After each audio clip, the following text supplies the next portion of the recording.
So here are some of the pictures that just a couple of pictures that I took of, this is the Hotel California.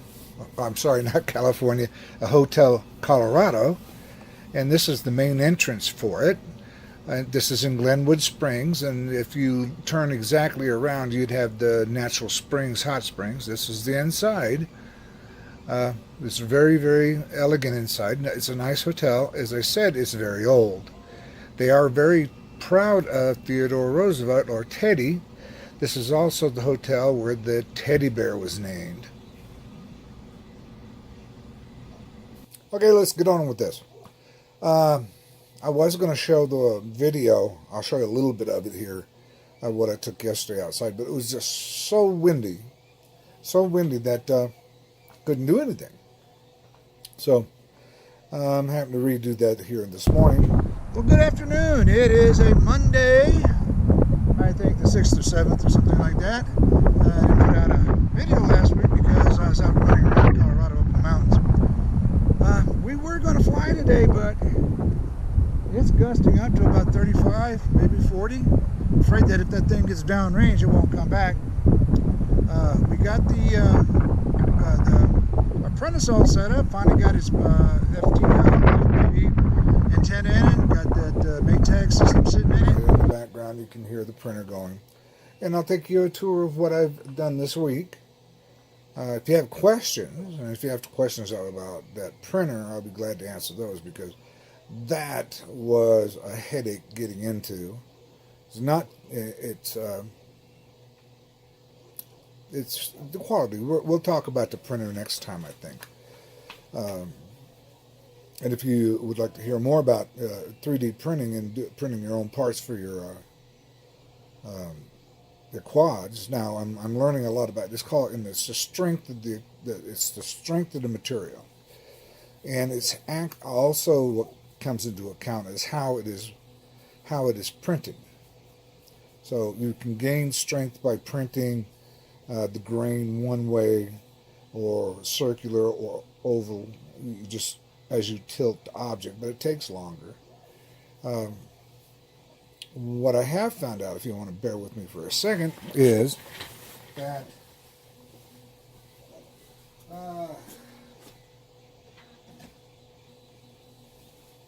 when I was printing my stand for my radio transmitter, I was printing this.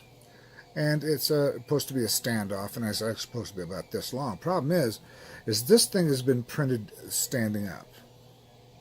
So the strength is this way, not this way. See?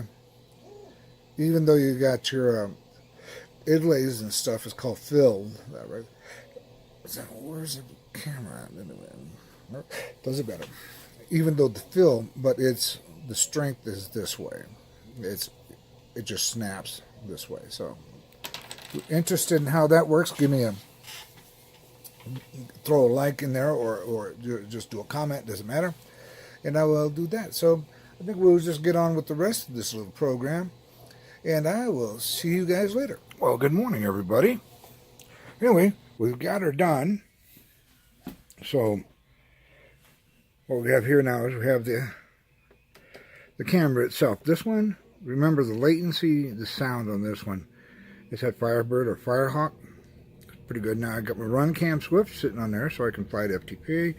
We have our GPS, our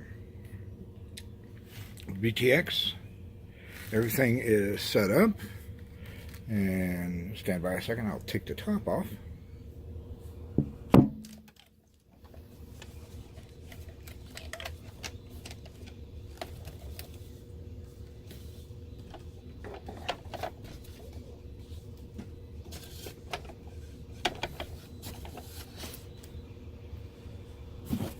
Okay, and now we're coming into the center of it. So you can see in the inside, we have the Maytag flight controller. This has already been on a maiden flight. It actually did work. There was some tuning and stuff we really had to do. In fact, I was lucky to get it back on the ground. But as you can see, got the Maytag in there. We got our ESCs in here. Our VTX is sitting back here. That's why right now I am printing a new cowling for this. And bear with me, because I wanted more airflow in there, so everything's getting a little warm. And so we are sitting here printing a new black air cowling. It's got slits in it. So that's good. Sorry about the mess. Our favorite toy here. Okay, kind of light on the subject here. Wham! That's a light, huh? So he's all fixed up. So what we got going on here now, I've got a bad motor. I think this motor's bad because it lags, and then once it spins up and runs for a while, it seems to be doing fine. But it's that first initial takeoffs that you can see the rest spin up, and then that one's lagging behind. You'll notice that I added a bracket. I printed a bracket here, and this is to strap my GPS down on, which I got in the mail yesterday, and I'll be putting on today. So here's the story what happened. I had another GPS on it, and so I just wanted, it's supposed to, Betaflight's supposed to have return to home. I may convert this thing over to iNav, because I'm more comfortable with iNav now. But Betaflight, so I hit the switch for return to home. I flew it off about 200 meters, hit the switch to turn to home, and it just fell out of the sky. Not quite sure. I knew I had 16 satellites, so I was satellite ready, and it should maintain altitude, go to 100 feet and come back and stay there until you get your control back to it. And didn't do it. Still working on that. So as you can see here, I have, with the printer, I have been trying to print more top and bottoms. Here's the original. Okay. Ooh, nice and strong. See, nice and strong. And here's what I can print, which is pretty strong. Problem is there's a little bit of shrinkage, so I got to redesign this, reprint it. So what's wrong is these here, if you line them up, you'll see that it's a little shorter. I screwed it up somehow. So what I got to do is extend this probably about 3 millimeters, just the whole thing, and it'd be just fine. Everything will work. So as for the updates, it's looking pretty good. So far that's about. And if you guys are thinking about printing your own parts and stuff, this right here so far is about 8 hours of printing.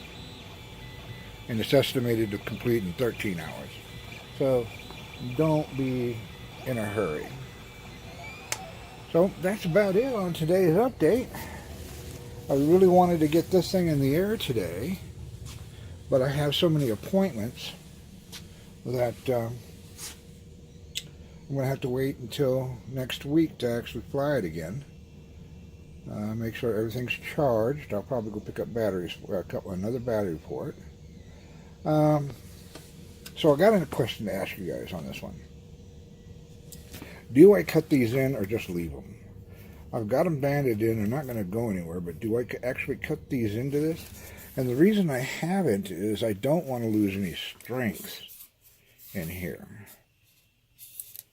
I'm already getting ready to print some support structures that go across here, and then I'm going to glue down. And of course, this is just temporary. I'm going to actually run it through, but right now I want to fly it. And it seems like everything, it looks like a rat's nest, but actually everything is pretty good. The only thing I can suggest is your jumpers. Like here, I got it set up where you can just yank everything away right here and take it away.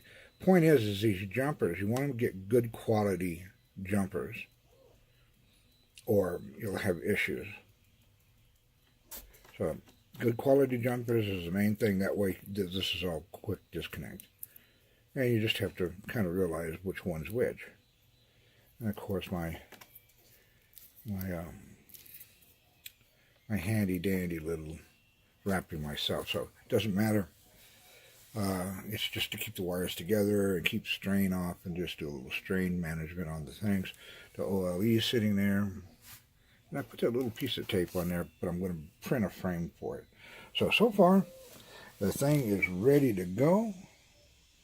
I'm not having any problems with it. So hopefully next weekend you guys will get to see a flight of this thing. Not too hard to fly. Even when it was so jacked up, it wasn't too hard to fly. Oh, if you're wondering what that is, I charge my batteries inside that pod. And it's on the concrete floor, so if they go up. And then I got sandbags that I have on top of it. So if they go up, it burns the sandbag. And we're going. This thing's almost ready to go. Well, I got to get all this stuff together, and I will talk to you all later. Have a great week.